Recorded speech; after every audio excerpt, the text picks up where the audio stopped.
हदीसों की तादाद काउंटलेस है। सरसरी तौर से इतना जान ले, जिसको 1 लाख हदीस याद हो उसको हाफिजुल हदीस कहते, जिनको 3 लाख हदीस सनदन मतनन याद हो उसको हुज्जत कहते, जिनको तमाम हदीसें याद हो उसको हाकिम कहते, और जो अपने ज़माने में सनदन मतनन हुफ़ाज़ व मुहद्दिसीन का मरजे हो इल्म हदीस में उसको अमीरुल मोमिनीन फिल हदीस कहते, जैसे इस ज़माने में हुज़ूर मुहद्दिस कबीर दामजिल्लु अलैना के साथ है।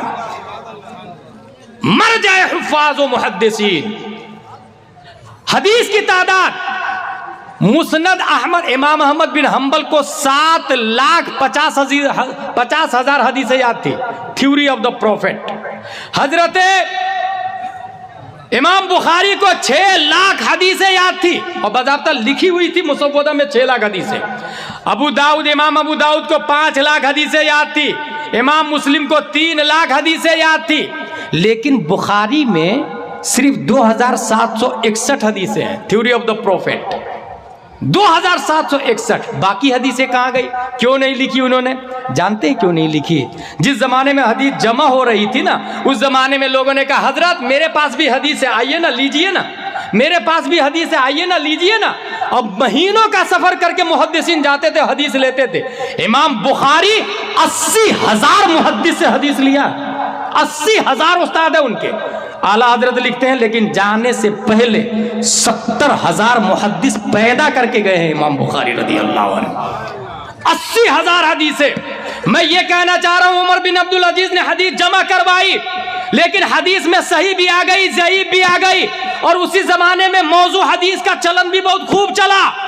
रब्बे कदीर ने उसको छांटने के लिए 19 जुलाई 810 में अबू अब्दुल्ला मोहम्मद बिन इस्माइल बुखारी को बुखारा की धरती पे पैदा किया। 16 साल में बुखारी शरीफ लिखी है। और कैसे लिखी है बुखारी शरीफ? 16 साल में 3 मरतबा नजर सानी किया उन्होंने, 3 मरतबा। कैसे नजर सानी कर रहे हैं? ये किताब है बाजू में, बुखारी का मुसव्वदा। रात में सो रहे, ख्याल आया तो फौरन बुखारी खोला, चिराग जलाया और राइट का निशान लगाया, फिर बंद किए, फिर सो गए। 1 घंटे के अंदर 6-6, 7-7 बार ऐसा करते थे। ये हो गया। उसके बाद हरमे काबा में बैठकर पहले गुस्ल करते, 2 रकात नमाज पढ़ते, फिर गौर करते ये हदीस सही है कि नहीं, शराइत पे उतर रही है कि नहीं, किस बाब में इसको रखूं, फिर उसको लिखते। तीसरी बार मस्जिद नबवी का मिंबर और मेहराब दोनों के बीच में बैठ के फाइनल डिसीजन किया है इमाम बुखारी रज़ी अल्लाह ताला ने। मैं सिर्फ ये बता रहा हूँ धनौरा के सुन्नी प्यारे मुसलमान भाइयों, अगर मैं आपके सामने ये बोलूँ कुल्लु फ़ाइलिन मरफ़ूउन व कुल्लु मफ़ऊलिन मनसूबुन व कुल्लु मुज़ाफ़ इलैहि मजरूर, किस पारे में आया? अगर कोई बोल दे ये कुरान की आयत है, क्या कर लेंगे आप? कोई बोल दे ये नबी की हदीस है, क्या कर लेंगे आप? ये कुरान की ना आयत है ना हदीस है, ये अरबी ग्रामर नाउ का कायदा है, ये कोई और नहीं बताएगा। Saint Pius, Saint Joseph Convent, Little Flower, Oxford, Cambridge नहीं बताएगा। ये बताने के लिए जरूरत है मदरसा कादरिया फिरदौसिया गरीब नवाज की। ये मदरसे वाले बताएंगे, ये ग्रामर है, हदीस नहीं है। अगर मदरसा ना हो तो हदीस क्या है, कुरान क्या, आप कैसे पता करेंगे आप लोग? वसीम ने बोला 26 आयतों को निकाल दो, आप कहेंगे हाँ। अगर ऐसे ही को किस आयत से आप फायदा उठा रहे हैं? जो कहेंगे उस आयत को हटाने से कोई कबात लाजिम आ जाएगी। अगर कोई उस आयत को बचाने के लिए जान देगा तो मदरसा कादरिया गरीब नवाज का आलिम होगा, उसका पढ़ा लिखा होगा। ये आलिम होते हैं, वही समझते हैं कि ना ये मिलावट है। अब आखिरी बात बताने जा रहा हूं, बहुत बुनियादी। आप लोगों ने वर्ल्ड वार का नाम सुना होगा। वर्ल्ड वार 2 बहुत फेमस है। एक का नाम है फर्स्ट वर्ल्ड वार, दूसरे का नाम है second world war. First world war में 3 करोड़ नियर अबाउट लोग मारे गए थे। हलचल शिवानी साहब, 3 करोड़ नियर अबाउट। कब शुरू हुआ था फर्स्ट वर्ल्ड वार? 28 जुलाई 1914 से शुरू होकर 11 नवंबर 1918 पे खत्म हो जाता है। और जहां ये खत्म हुआ, असल टारगेट था सल्तनत उस्मानिया को खत्म करना। सल्तनत उस्मानिया कौन है? 1280 हिजरी में सुलेमान शाह का पोता उस्मान ने सल्तनत की बुनियाद रखी है। नियर अबाउट 600 साल तक ये हुकूमत चली है और 1922 में जाके ये हुकूमत का खात्मा होता है। फर्स्ट वर्ल्ड वॉर मेरे भाई, स्पेन में मीटिंग बैठी कि सल्तनत उस्मानिया, खिलाफत उस्मानिया को ख़त्म करो, क्योंकि ये पूरी दुनिया 3 बर्रे आज़मों पर हुकूमत है। धीरे धीरे तो 7 बर्रे आज़मों को कंट्रोल में कर लेगा ये, इसलिए इसको ख़त्म करो। ये टारगेट ले लिया गया। आप सोचे ना, धनौरा का आदमी हैदराबाद की मक्का मस्जिद का मुतवल्ली हो तो वो बेवकूफ़ थोड़ी होगा, वो जीनियस होगा, वो रिस्पेक्टेबल होगा, वो मुशर्रफ, मुअज़्ज़म, मुफद्दल, मुकर्रम होगा। रहता यहाँ और हैदराबाद मस्जिद का मुतवल्ली, रहते थे टर्की में और खाना काबा के मुतवल्ली थे ये लोग, मस्जिद नबवी के मुतवल्ली थे ये लोग। अंदाज़ा लगा कितने पावरफुल थे ये लोग। ख़त्म कर दिया गया। स्पेन की मीटिंग में यह पास हुआ कि टर्की में हमारा आदमी प्राइम मिनिस्टर रहेगा, उसका नाम है कमाल अतातुर्क। और 9 कानून दिया गया टर्की में लागू करने के लिए। जाओ 9 कानून टर्की में लागू करो, इस्लाम हमेशा के लिए खत्म हो जाएगा। कानून नंबर 1, दस्तूर से सरकारी मजहब शिख इस्लाम को खत्म कर दिया जाए।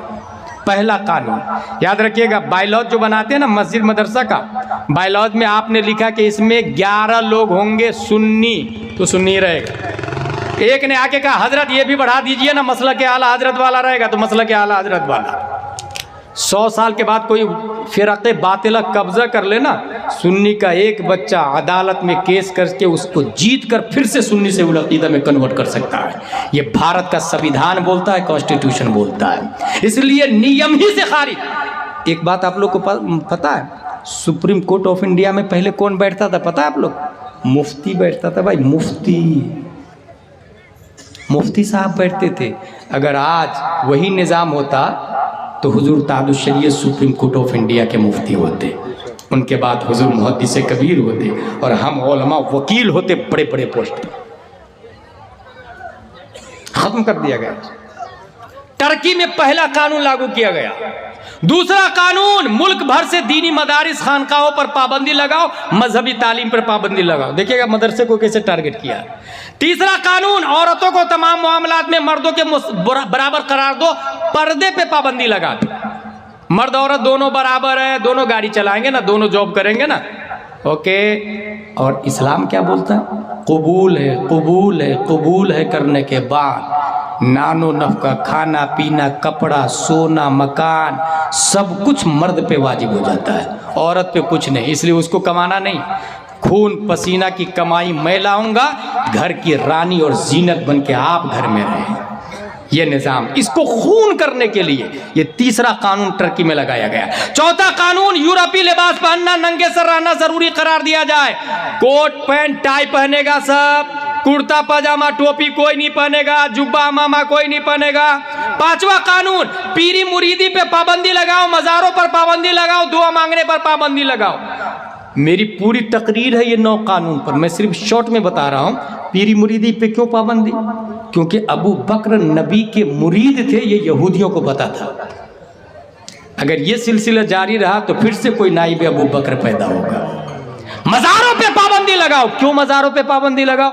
यहूदियों को पता है मज़ार के अंदर वाले बाहर वाले से ज़्यादा ताकतवर और पावरफुल होते हैं, इसलिए मज़ारों पे पाबंदी लगा दो जाने पर। कानून नंबर 3, दुआएं मांगने पे पाबंदी लगाओ। ये क्यों पाबंदी लगी? क्योंकि यहूदियों ने पढ़ रखा था, नबी ने जंगे बद्र में दुआ मांगी थी तो जिब्रील अलैहिस्सलाम की फौज उतर आई थी। दुआ पे पाबंदी लगाओ ताकि मदद का मामला रुक जाए। कानून नंबर 6, हिजरी तकवीम खत्म करके शमसी कैलेंडर राइज किया जाए। अरबी की कितनी तारीख है? इंग्लिश सबको पता है, 15 मार्च है कल 2023। अरबी की कितनी है किसी को नहीं पता। ये सलीबियों का प्लान है, ये यहूदियों का प्लान है। क्योंकि अगर हिजरत रहेगी तो हिजरत मुस्तफ़ा भी याद आएगी, और जिसने हिजरी सन की ईजाद की वो उमर फारूक आजम का तेवर भी याद आएगा। इसलिए हिजरी कैलेंडर पे पाबंदी लगाओ। कानून नंबर 7 टर्की में लागू हो रहा, बंदूक की नोक पर लागू हो रहा। जुमा की छुट्टी खत्म करके एतवार की छुट्टी का ऐलान करो। जुमा की छुट्टी नहीं होगी, क्यों? इसलिए कि जुमा में इमाम तकरीर करता है, एक हफ्ते में कुफ्र, शिरको, फिस्को, फजूर के जो असरात होते हैं ना, वो जुमा की तकरीर से इमाम ज़ाइल कर देता है। इसलिए जुमा की छुट्टी ख़त्म कर दो ताकि लोग जॉब करें, ड्यूटी पर रहे, जुमा पढ़ने के लिए नहीं आए। फासिक है तो और बड़ा फासिक बन जाए, मुशरिक है तो और बड़ा मुशरिक बन जाए।